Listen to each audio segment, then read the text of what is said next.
Top of the agenda, the reason why Asada's case against Essendon players failed before the AFL Doping Tribunal. This is the full 132-page decision written by Chairman David Jones, and it is clear that Asada was never able to prove the substance at the centre of the inquiry was thymosin beta-4. On full reading of this document, the three-man panel found biochemist Shane Charter intended to purchase and import thymosin beta-4, chemist Nima Alavi thought he was compounding the peptide, and Stephen Dank twice took possession of a batch of vials he believed to be the banned drug. But the tribunal couldn't be comfortably satisfied that the substance was in fact TB4, questioning the minimal testing that was conducted and dismissing the evidence of those who might have known as unreliable. Of Dank, Charter and Alavi, who refused to appear at the hearing, Jones writes, "The tribunal finds that the credibility of each of these principal participants is at a low ebb, and each man, in acting as he did, in his own way and for his own motive, saw a golden opportunity to feather his own nest. The tribunal is satisfied that on a number of important issues their evidence was not only unreliable, but also dishonest."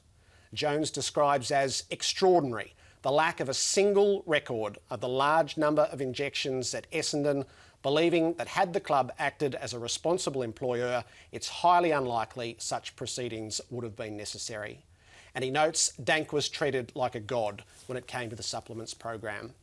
It was not the standard and rigour one would expect from an elite football club like Essendon.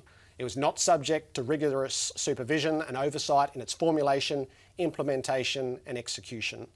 Players were not properly or adequately informed of what was happening, and their purported consent by signing the form was not truly informed consent. Most importantly, there was a deplorable failure to keep comprehensive records of the supplement program and its administration. But when it came to proving its case, Asada couldn't convince the tribunal the substance that was initially imported from China was thymosin beta-4, or that a second shipment even existed. The limited testing that was conducted on the substance, while proving that it wasn't thymosin alpha, didn't definitively prove it was thymosin beta-4. Jones particularly rebukes the assertion to the contrary. Many of the reasons provided by the Asada CEO were contentious and lacked any proper evidentiary basis. With those failures, the tribunal didn't even consider the third issue of whether Dank injected TB4 into the players. As for what was in the brown virals from which those injections were drawn, there's no attempt to explain, and the likelihood is that answer will never be known. The tribunal's decision with respect to the allegations against Dank will be handed down at a later date, and Dank maintains his innocence.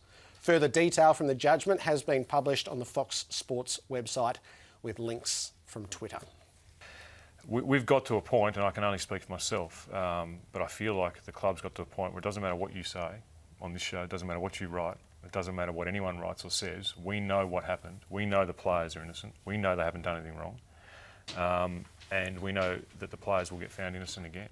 And that's the strength this group has. Yes, we're going to have to deal with speculation.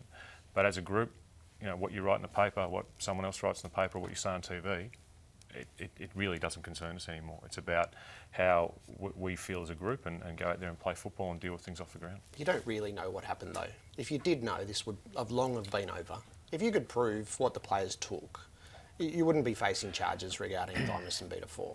Well, I think that people at the Essendon Football Club believe that they didn't take thymosin beta-4 and are very confident they didn't take thymosin beta-4. And the tribunal has come to that conclusion as well. No, they didn't. They found that they couldn't place thymosin beta-4. They were found not guilty of taking thymosin beta-4. They actually never considered the question of whether they were given thymosin beta-4. Well, they found guilty of... No, they weren't. But that's so not you're either guilty or not guilty of taking that question never actually got considered. And that question may very well get considered.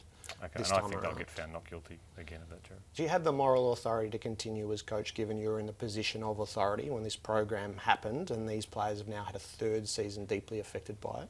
What do you mean by the moral authority? Do you have the compunction to ask them to make demands of them day after day? Well, I think they'll decide that. I mean, if they decide that I don't, then they'll tell me. And they've said that I do. They've said to me today they want me to coach them harder and harder than I ever have before. So I believe I have. Did you consider your position at all today with them? Did you ask them? No, I don't need to ask them. I've asked them along the way, and I believe that group, if they didn't think that they wanted me to coach, they would tell me. You're a father, and we The anger of the families is steadily disseminating. If your club couldn't tell you what they put into your son, how would you feel about that as a father? Yeah, I'd be disappointed if they couldn't tell me exactly. But I've been in those meetings where the club has talked to the families about what has happened, and I've been there when the scientists have talked about what possibly could have happened at worst case. And I think everyone is comfortable that at that point, when they talk about what happened at worst case, that it isn't harmful, what was put into the players. Are there any records that can be found to fill the void that was identified by the anti-doping tribunal, who said that if Essendon had kept records the way they should have, that nobody would have been in this position?